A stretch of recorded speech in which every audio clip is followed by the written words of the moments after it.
Vande Mataram.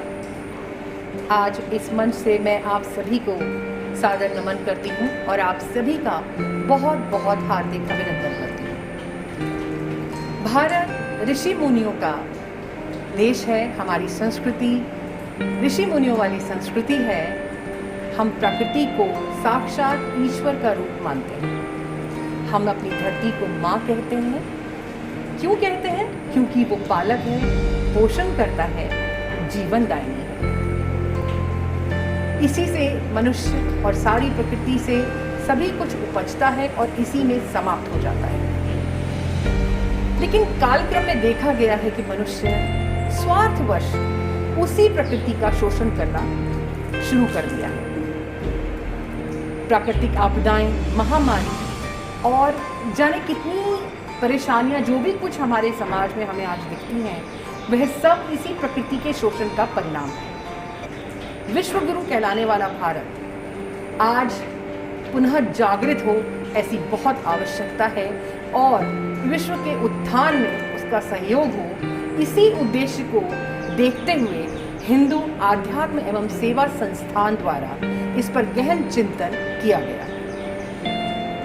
Hindu spiritual and service foundation द्वारा सभी हिंदू सेवा संस्थानों को एकत्र किया गया तथा उनके द्वारा किए गए कार्यकलापों को विस्तृत रूप से समाज के समक्ष रखा गया। उनका लक्ष्य था मित्र भाव, प्रेम भाव और पूज्य भाव प्रकृति और संपूर्ण मानव जाति के प्रति पैदा किया जाए। पर्यावरण को संतुलन बनाना बहुत आवश्यक है तथा इसी विचार से हिंदू आध्यात्म एवं सेवा का प्रयास है यह प्रकृति वंदन। इसी उद्देश्य से आज हम सब यहाँ एकत्रित हुए हैं और माँ प्रकृति की वंदना एक साथ मिलकर करेंगे। प्रयास है कि भारत ही नहीं अपितु विश्व के कोने कोने से यह संदेश पहुँचे कि हम आज भारत में प्रकृति का पूजन करने वाले हैं। और यह संदेश पहुंचाने के लिए मुझे बहुत गर्व होता है कहते हुए कि हमारे बंधुओं ने, कार्यकर्ताओं ने, भगिनियों ने सब मिलकर बहुत प्रयास किया है और जनसंपर्क अभियान चलाया ताकि सभी लोग एकत्रित होकर एक समय पर, चाहे अलग अलग स्थानों पर, परंतु एक समय पर इस पूजन को कर सकें। इस कार्यक्रम की रचना बहुत ही सरल रूप से की गई है। आरंभ में जैसे आपने भावगीत सुना, उससे ही एक मन में जाप सुना, उससे ही एक भावना उपजती है कि हमें अपने देश, अपनी धरती, अपनी माँ के लिए, प्रकृति के लिए वंदन भाव रखना है। यहाँ हम आरएसएस की पर्यावरण गतिविधि जो हुई है उसका विशेष रूप से उनके कार्यकर्ताओं के योगदान का उल्लेख करना चाहते हैं, उन्हें स्मरण करना चाहते हैं। विशेष रूप से इस कार्यक्रम में पूरे विश्व में हिंदू भाई बहन बड़ी संख्या में अपने अपने घर में या सोशल डिस्टेंसिंग का ध्यान रखते हुए घर से बाहर किसी भी वृक्ष, तुलसी का पौधा या किसी भी पौधे का पूजन करेंगे, अपने परिवार के साथ पूजन करेंगे और समूचे विश्व में समूह के प्रतिनिधि के रूप में 10 लाख से भी अधिक परिवार आज इस पूजन में भाग लेने वाले हैं। हमारा परम सौभाग्य है आज प्रकृति वंदन के इस कार्यक्रम में परम पूजनीय डॉक्टर मोहन राव भागवत, सर संघ चालक आरएसएस का उद्बोधन और आशीर्वाद हमें प्राप्त होगा। मैं करबद्ध निवेदन उनसे करती हूँ कि वो आएं और हम सभी का मार्गदर्शन करें। हिंदू स्पिरिचुअल सर्विस फाउंडेशन द्वारा 30 अगस्त को संपन्न किए जाने वाले पर्यावरण दिवस के विशिष्ट कार्यक्रम में हम सब लोग सहभागी हो रहे हैं। पर्यावरण यह शब्द आजकल बहुत सुनने को मिलता है और बोला भी जाता है और उसका एक दिन मनाने का भी यह जो कार्यक्रम है वह भी अर्वाचीन है। उसका कारण है कि अभी तक दुनिया में जो जीवन का तरीका था या है अभी भी बहुत मात्रा में है, प्रचलित है, वो तरीका पर्यावरण के अनुकूल नहीं है।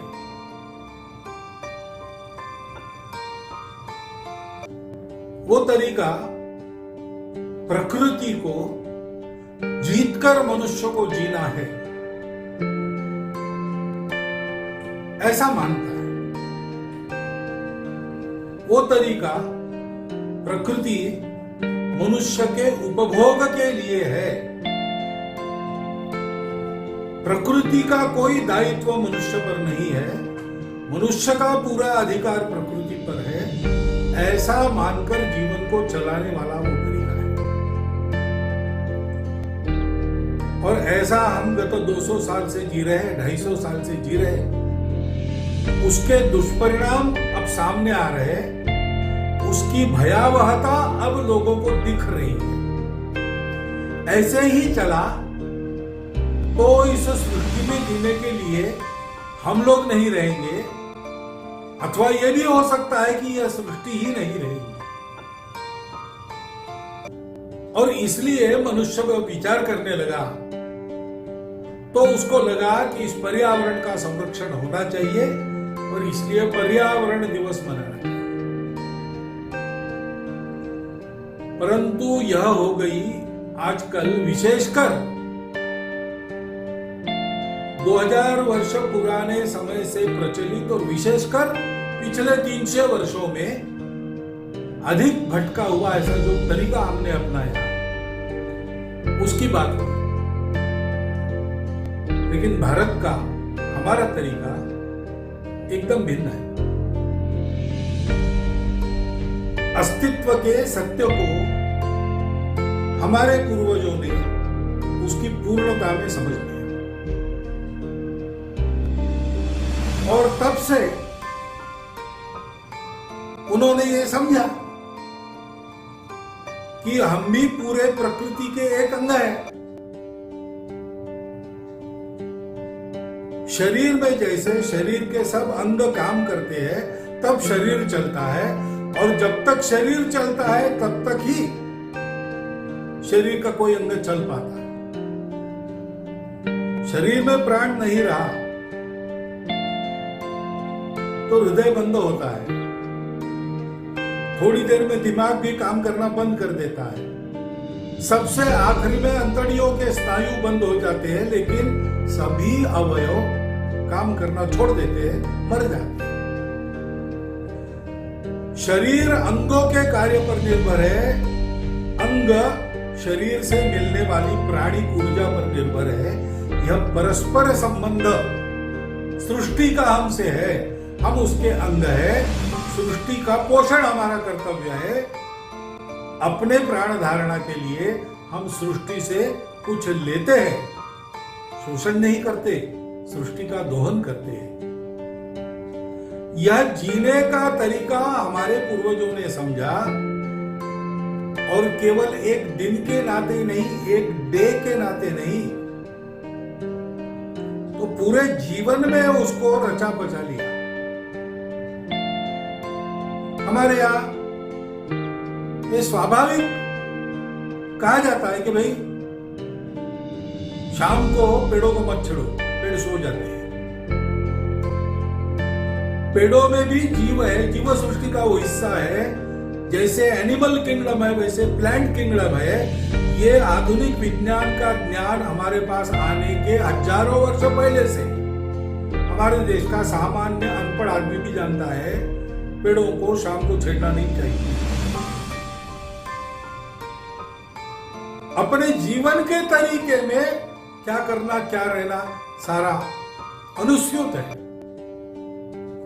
हमारे यहाँ रोज चींटियों को आटा डाला जाता था। हमारे यहाँ घर में गाय को गोग्रास, कुत्ते को श्वान बलि, पक्षियों को काक बलि, कृमि कीटकों को लिए बलि, और अतिथि भूखा कोई गांव में है उसके लिए ऐसे 5 बलि चढ़ाने के बाद गृहस्थ भोजन करता था। ये बलि यानी प्राणी हिंसा नहीं थी, ये बलि यानी अपने घर में पका हुआ अन्न इन सबको देना पड़ता है। इन सबका पोषण करना मनुष्य की जिम्मेवारी है, क्योंकि इन सब से पोषण मनुष्य को मिलता है। इस बात को समझकर हम जीते थे, इसलिए हमारे यहाँ नदियों की भी पूजा होती है, हमारे यहाँ वृक्षों की भी, पेड़ पौधों की, तुलसी की पूजा होती है, हमारे यहाँ पर्वतों की पूजा प्रदक्षिणा होती है, हमारे यहाँ गाय की भी पूजा होती है, सांप की भी पूजा होती है। संपूर्ण विश्व जिस एक चराचर चैतन्य से व्याप्त है, उस चैतन्य को सृष्टि के हर वस्तु में देखना, उसको श्रद्धा से देखना, आत्मीयता से देखना, उसके साथ मित्रता का व्यवहार करना और परस्पर सहयोग से सबका जीवन चले, ऐसा करना, ये जीवन का तरीका था। भगवद गीता में कहा है, परस्परम भावयन्तम, देवों को अच्छा व्यवहार दो, देव भी आपको अच्छा व्यवहार देंगे। परस्पर अच्छे व्यवहार के कारण सृष्टि चलती है। इस प्रकार का अपना जीवन था, लेकिन इस भटके हुए तरीके के प्रभाव में आकर हम उसको भूल गए। इसलिए आज हमको भी पर्यावरण दिन के रूप में इसको मनाकर स्मरण करना पड़ रहा है। वो करना चाहिए, अच्छी बात है। ऐसा स्मरण हर घर में होना चाहिए। ऐसे स्मरण का हमने प्रवर्तित किया हुआ इस साल का 30 अगस्त होगा, लेकिन हमारे यहाँ नाग पंचमी है, हमारे यहाँ गोवर्धन पूजा है, हमारे यहाँ तुलसी विवाह है। इन सारे दिनों को मनाते हुए, आज के संदर्भ में उचित ढंग से मनाते हुए, हम सब लोगों को इस संस्कार को अपने पूरे जीवन में पुनर्जीवित और पुनर्संचरित करना है, जिससे नई पीढ़ी भी उसको सीखेगी, उस भाव को सीखेगी। हम भी इस प्रकृति के एक घटक है। हमको प्रकृति से पोषण पाना है, प्रकृति को जीतना नहीं। हमको स्वयं प्रकृति से पोषण पाकर प्रकृति को जिलाते रहना है। इस प्रकार का विचार करके आगे पीढ़ी चलेगी, तब ये विशेषकर पिछले 300-350 वर्षों में जो खराबी हुई है, उसको आने वाले 100-200 वर्षों में हम पाट जाएंगे। सृष्टि सुरक्षित होगी, मानव जाति सुरक्षित होगी, जीवन सुंदर होगा। इस दिन को मनाते समय ये केवल कोई अपना एक मनोरंजन का कार्यक्रम हम कर रहे हैं, ऐसा भाव न रखते हुए, संपूर्ण सृष्टि के पोषण के लिए, अपने जीवन को सुंदरता पूर्ण बनाने के लिए, सबकी उन्नति के लिए हम ये काम कर रहे हैं, ऐसा हमको भाव मन में रखना चाहिए। और आंखें खोलकर इस एक दिन का संदेश साल भर पूरे जीवन में छोटी छोटी बातों का विचार करते हुए अपने आचरण में उतारना चाहिए, ऐसा मुझे लगता है। इस चिंतन को आपके विचार के लिए आपके सामने रखता हूँ। इस दिवस की आपको शुभकामनाएं देता हूँ और मेरा कथन समाप्त करता हूँ। अभी हम सब ने परम पूजनीय सर संचालक मोहन राव जी भागवत का उद्बोधन सुना। उनके शब्द, उनके वचन हमारे लिए ऊर्जा का स्रोत है। मैं पुनः दिल से उनको नमन करती हूँ। तो आइए अब हम प्रकृति बंधन के कार्यक्रम की तरफ चलते हैं और मैं आपको थोड़ा सा कम शब्दों में बता दूं कि आपको क्या क्या सामग्री लेकर किस तरीके से किस प्रकार से आपको बैठना है पूजा के लिए।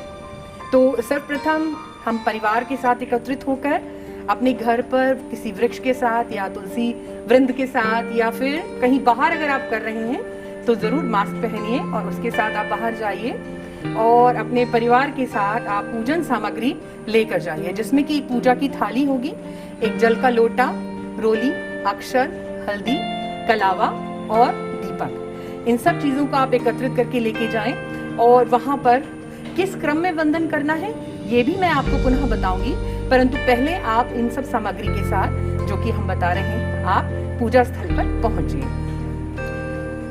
तो आप सभी पूजन के लिए तैयार हैं? तो चलिए, सबसे पहले आप जितने भी लोग पूजा के लिए बैठे हैं सुखासन में नीचे कुछ भी बिछाकर बैठ सकते हैं, और जो लोग नीचे नहीं बैठ सकते हैं कोई प्रॉब्लम नहीं है, आप कुर्सी या कोई आसन या कोई स्टूल लेकर पूजा के लिए बैठ सकते हैं।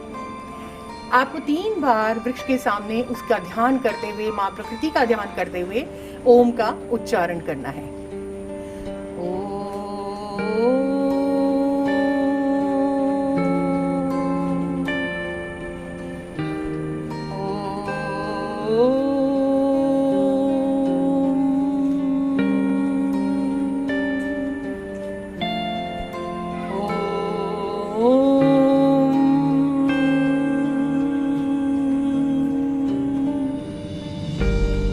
और अब प्रकृति प्रतीक वृक्ष का वंदन करने के लिए आप सभी पूजा की थाली में से चंदन लीजिए। ओम सिंदूरिव प्राग्वने सोघना सोपात प्रमियः पदयन्ति जुह्वाः घृतस्य धारा अर्घो न पाजे काष्ठा बिन्दुर्नुर्मिवे पिन्वमानः।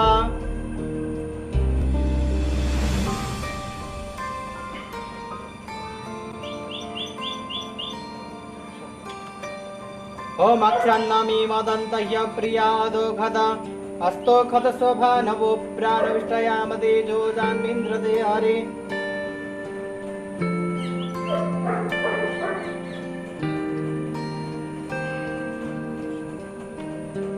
ओघदेः प्रतिमोदध्वं पुष्पवदेः प्रसोवरेः अश्वा इव सजिद्वरेर्विरुदः पारष्टमः।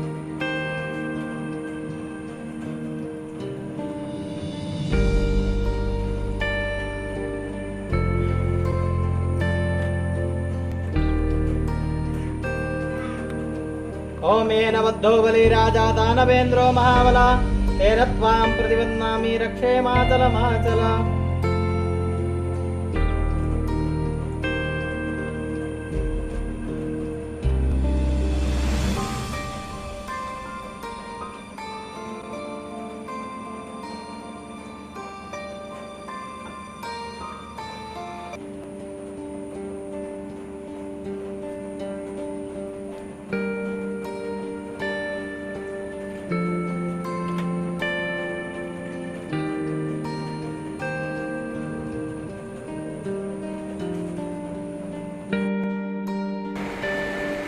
जहाँ स्वयं पर विश्वास होता है, गुरु में आस्था होती है, वहाँ लक्ष्य पाना कठिन नहीं होता। आज हम सब ने मिलकर प्रकृति वंदन का कार्यक्रम किया, पर केवल कार्यक्रम करने से कुछ नहीं होगा। आज हम सबको एक संकल्प लेना होगा कि जो भी कुछ हम लोगों ने आज देखा, सीखा और अपने गुरुजनों से आशीर्वचन सुनी, हम सब उनका पालन करेंगे, उन्हें मानेंगे। इसी क्रम में आइए हम सब मिलकर एक शपथ लेते हैं, और जो भी मैं बोलूँगी आप मेरे साथ साथ वो दोहराइएगा, ताकि आपके भी मन मस्तिष्क पे वो पूरा प्रभावित रहे। मैं वनों के रूप में वृक्षों का सम्मान करूँगा। मैं वनों के रूप में वृक्षों का सम्मान करूँगा। मैं वन्य जीवों के प्रतीक के रूप में नागों, सर्पों का सम्मान करूँगा। मैं वन्य जीवों के प्रतीक के रूप में नागों का सम्मान करूंगा। मैं जीवित प्राणियों के प्रतीक के रूप में गायों का सम्मान करूंगा। मैं जीवित प्राणियों के प्रतीक के रूप में गायों का सम्मान करूंगा। मैं प्रकृति के प्रतीक के रूप में गंगा माँ का सम्मान करूंगी। मैं प्रकृति के प्रतीक के रूप में गंगा माँ का सम्मान करूंगा। मैं पर्यावरण के प्रतीक के रूप में धरती माता का सम्मान करूंगी। मैं पर्यावरण के प्रतीक के रूप में धरती माता का सम्मान करूंगा। मैं मानवीय जीवन के मूल्यों के प्रतीक के रूप में अभिभावकों का सम्मान करूंगी। मैं मानवीय मूल्यों के प्रतीक के रूप में अभिभावकों का सम्मान करूंगा। मैं शिक्षण के प्रतीक के रूप में अध्यापकों का सम्मान करूंगी। मैं शिक्षण के प्रतीक के रूप में अध्यापकों का सम्मान करूंगा। मैं मातृत्व के प्रतीक में स्त्री का सम्मान करूंगी। मैं मातृत्व के प्रतीक में स्त्री का सम्मान करूंगा। मैं भारत के प्रतीक रूप में युद्ध नायकों का सम्मान करूंगी। मैं भारत के प्रतीक के रूप में युद्ध नायकों का सम्मान करूंगा। माँ भारती को प्रणाम करता हूँ। आप सबके इस गुरु माता पिता को प्रणाम करता हूँ और इस पावन दिवस पर पावन कर्म के लिए आप सबका अभिनंदन करता हूँ। साथ ही साथ मैं प्रणाम करता हूँ श्रद्धेय सर संचालक जी को, श्रीमान मोहन भागवत जी को मेरा प्रणाम स्वीकार करें। ये दिवस बहुत महत्वपूर्ण है और इसलिए इस दिवस पर कुछ बात करना बेहद आवश्यक समझता हूँ। ये दिवस इस दिन की याद दिलाता है कि मनुष्य प्रकृति पर निर्भर करता है, प्रकृति मनुष्य पर निर्भर नहीं करती है। जब मनुष्य नहीं था तब भी प्रकृति थी और जब मनुष्य नहीं रहेगा तब भी प्रकृति रहेगी। यदि मनुष्य ने प्रकृति का दोहन और शोषण इसी तरह अनवरत रूप से जारी रखा तो एक दिन वह आएगा कि मनुष्य को प्रकृति छोड़ देगी। प्रकृति एक छत्र छाया है जिसके अंदर मनुष्य पलता है, बढ़ता है, जिसके अंदर वह जन्म लेता है, जिससे वह शरीर प्राप्त करता है। उसकी रगों में दौड़ने वाला खून, उसके द्वारा ली जाने वाली श्वास, ये सब उसी प्रकृति पर निर्भर करती है। ये समय है याद रखने के लिए। ये कर्म जो आज किया जा रहा है ये आवश्यक है सबको ये याद दिलाने के लिए कि सुधरना जरूरी है और बहुत शीघ्र सुधरना जरूरी है। धर्म शास्त्रों की बात यदि मैं करूं यहां पर तो शिव पुराण में भगवान शिव ये स्पष्ट रूप से कहते हैं कि मेरे मंदिर की सफाई करने वाले और वहां पर वृक्ष और पौधे लगाने वाले लोगों को शिव पद प्राप्त हो जाता है। हम उनकी ये बात भूल जाते हैं। हम ये बात विष्णु जी की भूल जाते हैं कि यदि हम जल का, नारायण का अर्थ ही यह है जल से उत्पन्न, यदि हम जल की रक्षा नहीं करेंगे तो हम नष्ट हो जाएंगे। भगवान विष्णु जी ये स्पष्ट संदेश देते हैं, इसलिए उन्हें नारायण बोला जाता है, उसका अर्थ ही है। लेकिन हम लोग धर्म के, धर्मशास्त्रों के इन अर्थों को, हमारे भगवान द्वारा दी गई वाणी को भूल जाते हैं। भगवान श्री कृष्ण ने बारंबार कहा सरस्वती की पूजा कीजिए। हम लोगों ने दूसरे रूपों में सरस्वती की पूजा करी, ये नहीं ध्यान दिया कि भगवान श्री कृष्ण सरस्वती नदी की बात कर रहे थे। वह उसके पालन पोषण की बात कर रहे थे जो हमारा पालन पोषण करती है। और देखिए एक समय आया जब हमने श्री कृष्ण की बात नहीं मानी, दोहन शोषण नहीं छोड़ा और मां सरस्वती नदी वह धरती के नीचे विराज गई। क्या परिणाम निकला? हड़प्पा और मोहनजोदड़ो सभ्यता नष्ट हो गई। प्रकृति फिर भी किसी ना किसी रूप में स्थापित हो जाएगी, लेकिन मनुष्य बिना प्रकृति के नहीं चल सकता। करना क्या होगा इसके लिए? प्रकृति वंदन का अर्थ यह है कि हम ये समझ जाएं कि हम प्रकृति के सामने बहुत बौने हैं और प्रकृति पर निर्भर करते हैं। इसलिए शास्त्र कहते हैं कि आम का एक वृक्ष लगाने वाले की 14 पीढ़ियां तर जाती हैं। वृक्ष लगाइए, पौधे लगाइए, उसका संरक्षण और संवर्धन कीजिए। उसमें जो पशु पक्षी रहते हैं उनसे प्रेम करना सीखिए, क्योंकि पशु पक्षी भी यदि नष्ट हो जाएंगे तो भी मनुष्य नष्ट हो जाएगा। इसलिए आपको बचना है तो आप ये कर्म करना सीखिए। आज स्थिति यह है कि हमारे पास मात्र 20 वर्ष के लिए ही जल है। उसके बाद क्या होगा? कैप्सूल्स आएंगे जिसको खाकर पानी की प्यास बुझाया करेंगे और वह भी अतृप्त रहकर। समय रहते सचेत होना आवश्यक है। यह दिवस बहुत महत्वपूर्ण है। यह इस बात को याद दिला रहा है कि यदि हमने बहुत जल्दी, यानी कल से ही, यानी आज से ही, यानी अभी से ही यदि हमने स्वयं को नहीं सुधारा और प्रकृति के साथ सामंजस्य हमने नहीं बिठाया, यदि प्रकृति का शोषण बंद नहीं किया, यदि प्रकृति का संरक्षण और संवर्धन नहीं किया, तो वह दिन दूर नहीं, बहुत थोड़ा सा वक्त है, एक पीढ़ी भी नहीं निकल पाएगी, वह दिन दूर नहीं रहेगा जब प्रकृति तो शायद अपने आप को बचा ले जाएगी लेकिन मनुष्य नष्ट हो जाएगा। तो आइए अपने लिए, अपने परिवार के लिए, अपने बच्चों के लिए, इस राष्ट्र की रक्षा के लिए, इस विश्व की रक्षा के लिए इस दिन को विशेष रूप से पूजते हैं संकल्प के साथ कि हम लोग प्रकृति का संरक्षण संवर्धन करेंगे। तभी को एग्जिस्टेंस जिसे कहते हैं उसकी प्रक्रिया पूर्ण होगी। मैं आप सभी लोगों का पुनः अभिनंदन करता हूं, धन्यवाद देता हूं कि आपने इस अवसर पर मुझे ये बात कहने का मौका दिया। प्रभु आप सबकी रक्षा करें। ओम। हमारे श्रद्धेय गुरुजी श्री पवन सिन्हा जी, जिनके आश्रम में आज हमने ये सारा पूजन का कार्यक्रम किया, मैं दिल से उनका बहुत बहुत आभार व्यक्त करती हूँ। आज हमें उनका सानिध्य, उनका मार्गदर्शन, उनका आशीर्वचन मिला, इसके लिए अपने आप को कृतज्ञ समझती हूँ। बहुत बहुत आभार आप सभी लोगों का जो आज पूजन में आए और हमारे साथ ये संकल्प लिया कि हम सभी अपने देश और अपने देश की प्रकृति का पूजन करेंगे, उसका ध्यान रखेंगे और उसका पालन पोषण करेंगे, शोषण नहीं। तो आइए अब हम सब मिलकर कल्याण मंत्र करते हैं।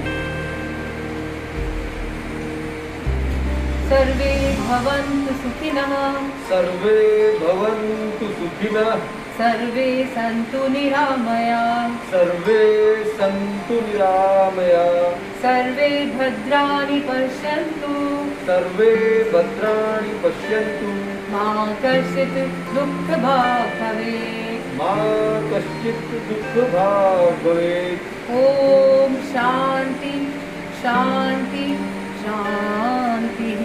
ओम शांति शांति शांति। यदि आपको हमारा ये वीडियो पसंद आया तो इसे लाइक करें, शेयर करें और चैनल को सब्सक्राइब करना ना भूलें।